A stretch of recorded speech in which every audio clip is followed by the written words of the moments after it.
నింపండి ప్రభువా. అవును ప్రభువా. నాయన ఆత్మకృపా వరములతో నింపండి.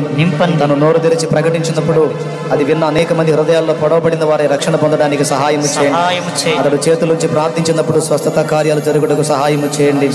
నా ప్రభువా, అతడు బాప్తీసం ఇవ్వడానికి తగిన అర్హుడుగా సిద్ధపరచండి. నీ పరిశుద్ధ శరీర రక్తాలు పరిశుద్ధులకు ఇచ్చుటకు తగిన అర్హత యోగ్యత గలవానిగా సిద్ధపరచండి. ఈ బిడ్డను ఆశీర్వదించండి. తన భార్యను కూడా ఆశీర్వదించండి. కుటుంబాన్ని ఆశీర్వదించండి. తనకు అప్పచెప్పిన మందను ఆశీర్వదించి విస్తరింప చేయండి.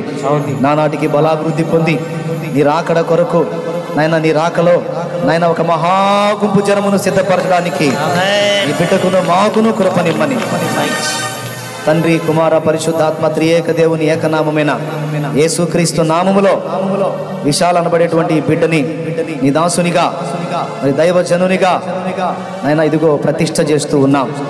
ఇతడు కదులుచున్న దేవాలయమై అనేక మంది ఇతనిలో నిన్ను చూచి నిన్ను మహిమపరిచినట్లు కృప చూపమని యేసు నామములో ప్రార్థించి ఈ బిడ్డను నీ కొరకు ప్రత్యేకించి ప్రతిష్ఠ చేస్తున్నాం తండ్రి.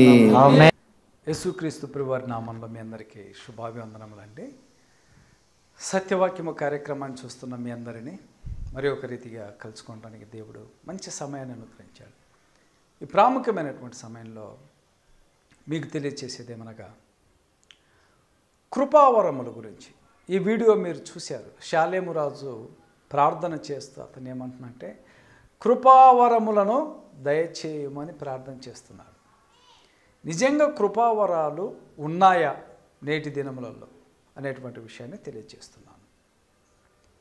ఈ కృపావరాలు ఎవరు చేతులుంచినా కూడా ఈ కృపావరాలు రావు. షాలేము రాజు అనబడిన వ్యక్తి తన శిష్యుడికి ప్రార్థన చేసి కృపావరాలు దయచేయమని ప్రార్థన చేస్తున్నాడు. అయితే మనం బైబిలు మొట్టమొదటిగా లేఖనములను పరిశీలించుదాం. మీరు అసూయతో కానీ ద్వేషముతో కానీ ఈర్ష్యతో కానీ వింటే బైబిల్ వాక్యం అర్థం కాదు. ప్రశాంతమైన మనసుతోటి నెమ్మదిగా సమాధానముగా నీ వాక్యాన్ని విను, అప్పుడు నీకు సత్యం అర్థమవుతుంది. నీ మనసులో ఎప్పుడైతే ద్వేషము అసూయ పెట్టుకొని వాక్యాన్ని విన్నప్పుడు అది నీకు ఎక్కదు, నీ మైండ్లోనికి ఎక్కదు, సత్యాన్ని నువ్వు తెలుసుకోలేవు. ఫస్ట్ నీవు వినాలి. అతను చెప్పేది నిజమా కాదా, సత్యమా కాదా నువ్వు ఫస్ట్ వినాలి. విన్నప్పుడు అది సత్యమా కాదా అనేది నీకు అర్థమవుతుంది. ఆ విన్న తర్వాత నువ్వు లేఖనములను పరిశీలించాలి. అది నిజమా కాదా, లేఖనములో అలా ఉందా లేదా అనేది పరిశీలించాలి. అప్పుడు నీకు బైబిల్ గ్రంథం అర్థమవుతుంది. అపోస్తుల కార్యము 6వ అధ్యాయము 5వ వచనంలో ఈ మాట జనసమూహం అంతటికి ఇష్టమైనందున వారు విశ్వాసముతోనూ పరిశుద్ధాత్మతో నిండుకునిన వాడైనా. ఇక్కడ నేను ఆప్ చేస్తున్నా. ఇక్కడ వీరు పరిశుద్ధాత్మతో ఆల్రెడీ నిండుకున్నటువంటి వాళ్ళు, విశ్వాసముతోనూ పరిశుద్ధాత్మతోనూ నిండుకున్న వాళ్ళు. వీళ్ళు ఎవరంటే వాళ్ళ పేర్లు స్తెఫను, ఫిలిప్పు, ప్రోకోరు, నీకానోరు, తీమోను, ఫర్మెనాసు, యూదుల మత ప్రవిష్టుడు అంత్యోకయ వాడును అగు నికోలోసు అను వారిని ఏర్పరచుకున్నది. ఈ 7 ఆల్రెడీ పరిశుద్ధాత్మతో నింపబడిన వారు. మీకు మరలా రిపీట్ చేస్తున్నా మీకు అర్థం కావడానికి. వీరు ఆల్రెడీ పరిశుద్ధాత్మతో నిండుకునిన వారిని ఈ 7 తీసుకొని వచ్చి అపోస్తుల ఎదుట నిలవబెట్టినప్పుడు వారు వీరి మీద ప్రార్థన చేసి చేతులు ఉంచెను. ఎందుకు చేతులు ఉంచారంటే పరిశుద్ధాత్మను పొందుకోవటానికి కాదు. ఆల్రెడీ వీరు పరిశుద్ధాత్మను పొందుకున్న వాళ్ళు. వీరు చేతులు ఉంచింది ఎందుకంటే కృపావరములు కలిగి ఉండటానికి అపోస్తులు వీరి మీద చేతులు ఉంచారు. మీరు జాగ్రత్తగా వింటే అర్థమవుతుంది. అయితే అంతకు మునుపు స్తెఫను ఎప్పుడూ కూడా స్వస్థతలు చేయలేదు, అంటే అద్భుతాలు సూచక్రియలు చేయలేదు. బైబిల్లో అద్భుతం వేరు, సూచక క్రియ వేరు, మహత్కారం వేరు. ఈ 3 ఒకటి కాదు, 3 వేరు వేరు. నమ్మిన వారి వలన సూచక్రియలు జరుగుతాయన్నాడు, నమ్మిన వారి వలన అద్భుతాలు మహత్కార్యములు అనలేదు. కేజేవి బైబిల్లో మిరాకిల్ అని వ్రాయబడిన ప్రతి చోట న్యూ కింగ్ జేమ్స్ వర్షన్లో సైన్ అని రాసుకున్నారు. తర్జుమాలో దాదాపు ఒక 60-70 లేఖనములు తప్పు ఉన్నాయి. అందుకే కేజేవి బైబిల్లో చూడండి, యేసు కనానులో మొట్టమొదట ఈ సూచన చేసెను అని తెలుగు బైబిల్లో ఉంటుంది, కానీ ఇంగ్లీష్లో సూచన అని ఉండదు. మిరాకిల్, అద్భుతము. లాజరు చనిపోయినప్పుడు లేపినప్పుడు, ఆ లాజరును లేచినప్పుడు వారు ఆయన ఈ సూచన చేసెను అని వాళ్ళు అనుకుంటారు. అది సూచన కాదు, అది అద్భుతం. అద్భుతం వేరు, సూచక్రియ వేరు, మహత్కార్యం వేరు. ఈ 3 వేరు. అయితే మీకు ఇప్పుడు తెలియచేస్తున్నాను. స్తెఫను కృపతోను బలముతోను నిండినవాడై ప్రజల మధ్య ఇక్కడ ఏం చేస్తున్నాడు? మహత్కార్యములను గొప్ప సూచక క్రియలను చేయుచున్నాను. ఒక్కటే సూచక్రియ కాదు, మహత్కార్యములను కూడా వ్రాయబడింది. అపోస్తుల కార్యము ఈయన మీద వారు చేతులు ఉంచారండి. చేతులు ఉంచినప్పుడు ఈయనకు కృపావరాలు వచ్చాయి, అందరికీ కాదు. అపోస్తులు ఎవరి మీదైతే చేతులు చేతులు ఉంచారో వారు మాత్రమే ఈ అధికారము పొంది ఉన్నారు. మరలా మీకు తెలియజేస్తున్నాను, మరలా రిపీట్ చేస్తున్నాను. అపోస్తులు ఎవరి మీదైతే చేతులు ఉంచారో ఆ చేతులు ఉంచినటువంటి వారికి మాత్రమే అధికారం ఉన్నది ఈ యొక్క సూచక్రియలు, మహత్కార్యములు, అద్భుతాలు చేయటానికి, అందరికీ కాదు.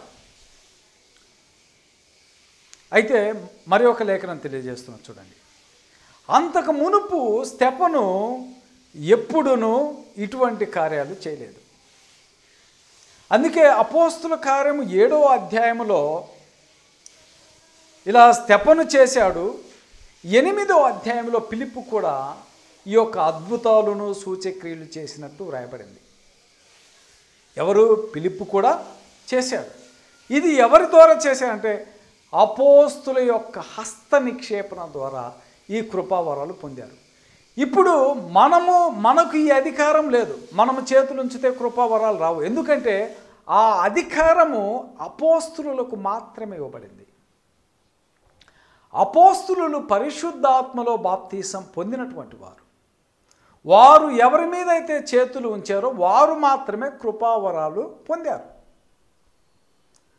అపోస్తుల కార్యం 8వ అధ్యాయంలో స్తెఫను కూడా ఈ యొక్క కార్యాలు చేశాడు.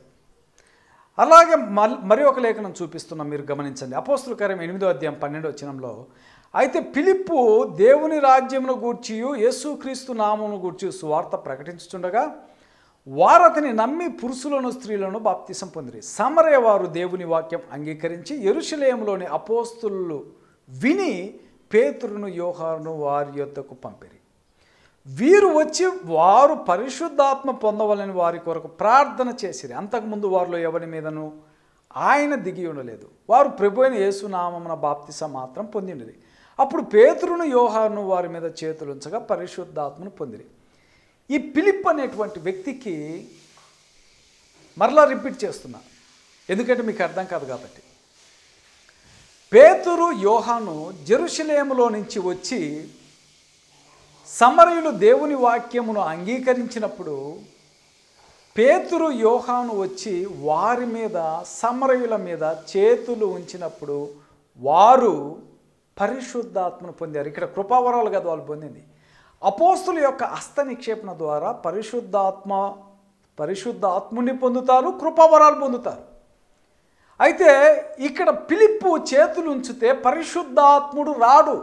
మరలా మీకు రిపీట్ చేస్తున్నాను, ఇక్కడ ఫిలిప్పు చేతులు ఉంచితే పరిశుద్ధాత్ముడు రాడు. మరలా కూడా తెలియచేస్తున్నాను, ఫిలిప్పు చేతులు ఉంచితే పరిశుద్ధాత్ముడు రాడు.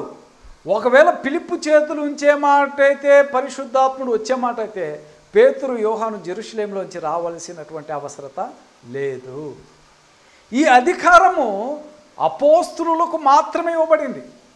ఒకవేళ ఆ అధికారము ఫిలిప్పు ఇవ్వబడితే, ఏది చేతులుంచితే పరిశుద్ధాత్మను రావటము కానీ చేతులుంచితే కృపావరాలు రావటం కానీ ఉంటే వారు రావాల్సినటువంటి అవసరం లేదు. వారికి తెలిసింది ఏంటంటే సమరయులు దేవుని వాక్యమును అంగీకరించిరి కానీ వారిలోనికి ఎవరి మీదకి పరిశుద్ధాత్ముడు రాలేదని, ఎవరి మీదకి పరిశుద్ధాత్ముడు రాడని వారికి తెలుసు. ఎందుకంటే అధికారం పేతురుకి, యోహానుకు, అపోస్తులకు ఇవ్వబడింది కాబట్టి వారు వచ్చి చేతులుంచక పరిశుద్ధాత్ముడు వచ్చింది. అయితే ఈ యొక్క కృపావరాలు ఎందుకు ఇవ్వబడినాయి? ఎందుకు ఇవ్వబడినాయి అంటే ఎవరి ద్వారా ఇవ్వబడినాయి, ఎందుకు ఇవ్వబడినాయి అనేది మనం తెలుసుకుందాం. కొరింథీయులకు రాసిన మొదటి పత్రిక 12వ అధ్యాయం 27వ వచనంలో, అటువలే మీరు క్రీస్తు యొక్క శరీరమై ఉండి వేరువేరుగా అవయములై ఉన్నారు. 28వ వచనం, మరియు దేవుడు సంఘంలో మొదట కొందరిని, చూసారా, అపోస్తులుగాను కొందరిని, అది ఎప్పుడు? మొదట. పిమ్మట కొందరిని బోధకులుగాను, అటు పిమ్మట కొందరిని అద్భుతములు చేయువారిగాను, తరువాత కొందరిని స్వస్థపరచు కృపావరములు గలవారిగాను, కొందరిని ఉపకారములు చేయువారుగాను, కొందరిని ప్రభుత్వములు చేయువారుగాను, కొందరిని నానా భాషలు మాట్లాడువారుగాను చేయను అని 29వ వచనంలో, అందరూ అపోస్తులులా, చూడండి, అందరూ ప్రవక్తలా, అందరూ బోధకులా, అందరూ అద్భుతములు చేయువారా, అందరూ స్వస్థపరచు కృపావరములు కలవారా. చూసారండి, అందరూ స్వస్థపరచు కృపావరములు కలవారా. ఇది సంఘము క్షేమాభివృద్ధి చెందటానికి మొదటి శతాబ్దములో ఈ యొక్క కృపావరాలు అనేది ఇవ్వబడినవి. అది కంటిన్యూ జరుగుతున్నదని కాదు, అది అందుకే అంటున్నా, అందరూ స్వస్థపరచు కృపావరములు కలవారా, అందరూ భాషలతో మాట్లాడుచున్నారా, అందరూ ఆ భాషలకు అర్థము చెప్పుచున్నారా, కృపావరములలో శ్రేష్టమైన వాటిని ఆసక్తితో అపేక్షించుడి, ఇదియుగాక మీకు సర్వోన్నతమైన మార్గమును చూపుచున్నాను. అయితే ఈ కృపావరాలలో అందరు అపోస్తులు కాదు. ఎందుకు? అందరు అపోస్తుల, అందరు బోధకుల, అందరు ప్రవక్తల, అందరూ స్వస్థపరచు కృపావరములు గలవారంటే అపోస్తులకు మాత్రమే అధికారం ఇవ్వబడింది. అయితే ఈ కృపావరములు ఎప్పటి వరకు ఉన్నాయంటే పూర్ణమైనది వచ్చినప్పుడు, పూర్ణము కానిది నిరర్ధకమగును. క్రొత్త నిబంధన గ్రంథము స్థిరపరచబడిన తర్వాత ఈ యొక్క వరాలు అనేవి ఆగిపోయినాయి. అందుకే పౌలు తిమోతికి ఏమంటాడంటే, నువ్వు త్వరపడి ఎవరి మీద హస్తనిక్షేపం చేయొద్దు అంటాడు. తిమోతికి రాసిన మొదటి పత్రిక 5వ అధ్యాయం 22వ వచనంలో, త్వరపడి ఎవని మీదైనను హస్తనిక్షేపణము చేయకము, పరుల పాపములో పాలివాడవై ఉండకము, నీవు పవిత్రుడుగా ఉండునట్లు చూసుకున్నాము. చూసారా, త్వరపడి ఎవని మీద నువ్వు హస్తనిక్షేపణ చేయవద్దు అంటున్నాడండి. ఎందుకు చెబుతున్నాడు? నీవు హస్తనిక్షేపణ చేయవద్దు. పౌలు తిమోతితో చెప్పుచున్నాడు. ఎందుకు చేయొద్దు అంటున్నాడంటే, తిమోతికి రాసిన 2వ పత్రిక 4వ అధ్యాయం 20వ వచనంలో, ఎరస్తు కొరింథీలో నిలిచిపోయాను, తోఫ్రీము రోగి అయినందున అతని మిలేతులో విడిచి వచ్చి తిని. ఎరస్తు కొరింథీలో నిలిచిపోయిన, తోఫ్రీము రోగి అయినందున అతని మిలేతులో విడిచి వచ్చి తిని. ఒకప్పుడు పౌలు చేతిగుడ్డలు, నడికట్లు తాకితే స్వస్థతలు పొందారు, దయ్యములు వెళ్ళిపోయాయి. అదే పౌలు తోఫ్రీమును స్వస్థపరచలేదు, మిలేతుకు తీసుకెళ్ళి తన సొంత ప్రదేశంలో వదిలేసి వచ్చాడు. కారణము అంటే పౌలు కాడ నిజంగా స్వస్థత వరాలుగా ఉంటే ఎన్నో చేసినటువంటి వ్యక్తి ఈయనను ఎందుకు స్వస్థపరచలేదు? మీరు ఆలోచన చేయండి. మరి ఒక లేఖనంలో తిమోతికి రాసిన మొదటి పత్రిక 5:23లో, ఇక మీదట నీళ్ళే త్రాగక నీ కడుపు జబ్బు నిమిత్తము తరచుగా వచ్చు బలహీనత కోసము ద్రాక్షారసం పుచ్చుకున్నాము. తిమోతికి వచ్చినటువంటి జబ్బు నిమిత్తము కూడా ద్రాక్షారసం పుచ్చుకోమన్నాడే కానీ పౌలు తిమోతిని కూడా స్వస్థపరచలేదు. ఫిలిప్పీలకు రాసిన పత్రికలో ఎపఫ్రోదితు వ్యాధితో బాధపడెను. ఈ యొక్క వరాలు ఎప్పుడు ఇవ్వబడినాయి, ఎవరి చేత ఇవ్వబడినాయి అంటే, ఈ యొక్క వరాలు అనేది అపోస్తుల చేత ఇవ్వబడినాయి. అపోస్తుల యొక్క హస్తనిక్షేపణ ద్వారా జరిగిన కృపావరాలు. ఈ వరాలు ఎప్పుడంటే మొదట సంఘము క్షేమాభివృద్ధి చెందటానికి ఇవ్వబడినవి.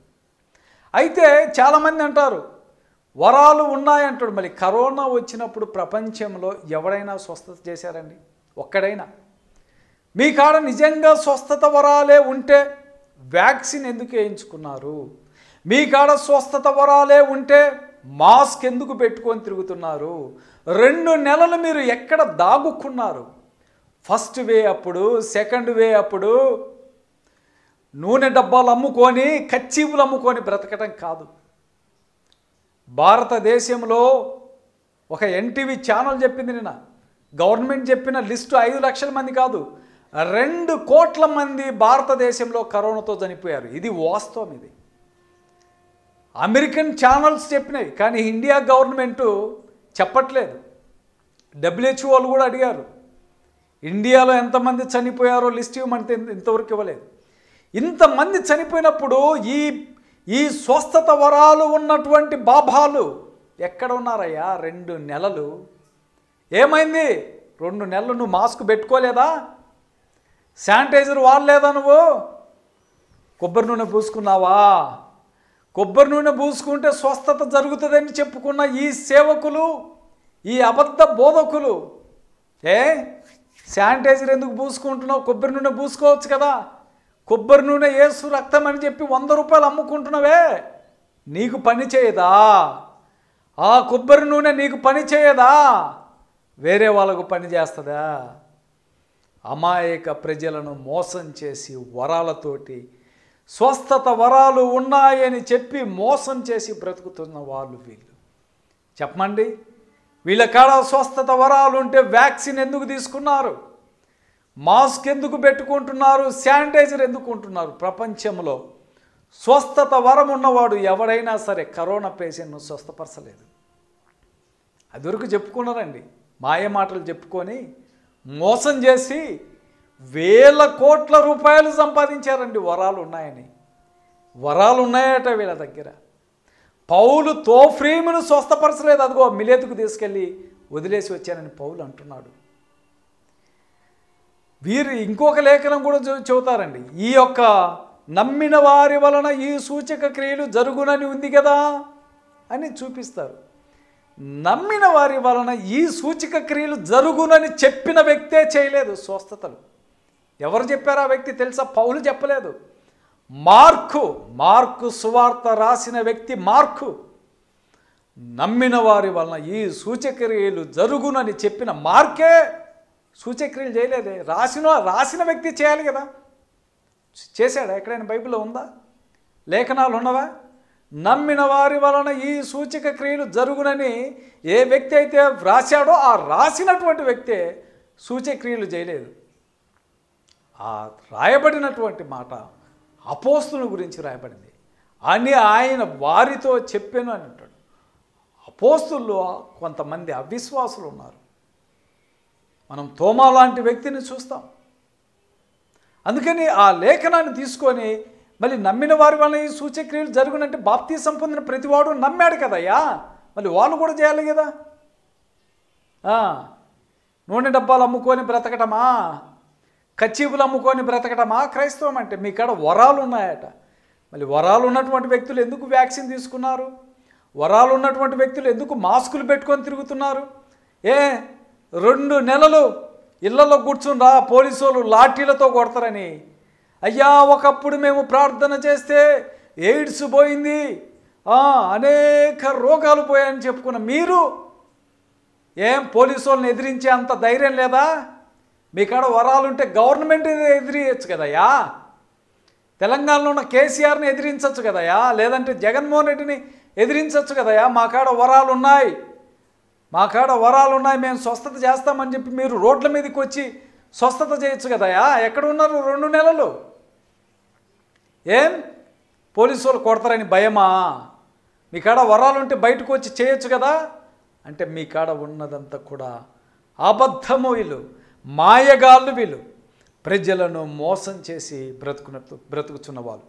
మార్కు సువార్త 16వ అధ్యాయం 20వ వచనంలో వారు బయలుదేరి వాక్యం అంతటా ప్రకటించిరి. ప్రభు వారికి సహకారుడై ఉండి వెనువెంట జరుగుతూ వచ్చిన సూచక క్రియల వలన వాక్యమును స్థిరపరచెను. వారు సూచక్రియలు మాత్కార్యాలు చేస్తుంటే ప్రభు వెనువెంట ఉండి వాక్యాన్ని స్థిరపరిచాడు. క్రొత్త నిబంధన గ్రంథము సంపూర్ణముగా వ్రాయబడక మునుపు ఈ యొక్క వరాలు ఉన్నవి. క్రొత్త నిబంధన గ్రంథం ఎప్పుడైతే వ్రాయబడిన తర్వాత, వాక్యమును స్థిరపరచబడిన తర్వాత ఈ వరాలు ఆగిపోయినవి. ఎందుకంటే దేవుడు ఒక నిబంధన ఇవ్వాలనుకున్నాడు. అదే శ్రేష్టమైన నిబంధన. ఇర్మియా గ్రంథం 31వ అధ్యాయం 31వ వచనంలో అంటాడు, నేను యూదా ఇంటి వారితోనూ ఇజ్రాయెల్ ఇంటి వారితోనూ ఒక నిబంధన చేయుచున్నాను, నా ధర్మ విధులను వారి హృదయముల మీద వ్రాచెదను అన్నాడు. ఇదే కొరింథీయులకు రాసిన 2వ పత్రిక 3వ అధ్యాయం అంటాడు, రాతి పలక మీద కానీ శిరతో కానీ వ్రాయబడక మెత్తని జీవము గల దేవుని ఆత్మతో వ్రాయబడిన మీరు చదువుచున్న మీరు మా పత్రికై ఉన్నారంటాడు. క్రొత్త నిబంధన గ్రంథాన్ని దేవుడు స్థిరపరిచాడు. అందుకని కొరింథీయులకు రాసిన మరి ఒక లేఖనం 13వ అధ్యాయం 8వ వచనంలో, ప్రేమ శాశ్వత కాలమును ప్రవచనములైనను నిర్ధకములగును భాషలైనను నిలిచిపోరు, జ్ఞానమైనను నిర్ధకమగును, మనము కొంత మట్టుకు ఎరుగుదము కొంత మట్టుకు ప్రవచించుతున్నాము కానీ పూర్ణమైనది వచ్చినప్పుడు పూర్ణము కానిది నిర్ధకమగును. ఇక్కడ పూర్ణమైనది అంటే ఏంటి? పూర్ణము కానిది అంటే ఏంటిది? పూర్ణమైనది క్రొత్త నిబంధన గ్రంథము. ఇది శ్రేష్టమైన నిబంధన. ఏ వ్యక్తి అయినా సరే పరిపూర్ణుడు, నిన్ను వరాలు పరిపూర్ణుడిగా చేయలేవు. దేవుని వాక్యము క్రొత్త నిబంధన గ్రంథము మనల్ని పరిపూర్ణుడిగా తీరుస్తుంది, పరిపూర్ణుడిగా తయారు చేస్తుంది. అందుకని ఈ వరాలనేది ఎప్పుడు ఇవ్వబడినాయి, ఎవరి చేత ఇవ్వబడినాయి, ఎవరు చేతులుంచితే వరాలు వస్తాయి. అయితే వీరెళ్ళి అందరి మీద చేతులుంచారా?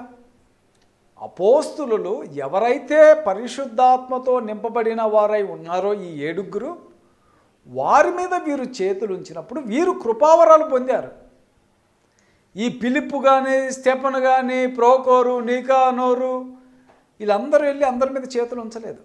అందుకే పౌలు తీమోతో నువ్వు త్వరపడి ఎవరి మీద హస్తనిక్షేపణ చేయొద్దంటాడు. ఇది వాస్తవం. కృపావరాలుగిన ఉంటే పౌలు అంటాడు, అందరూ అపోస్తులులా, అందరూ స్వస్థపరుచు కృపావరములు గలవారా.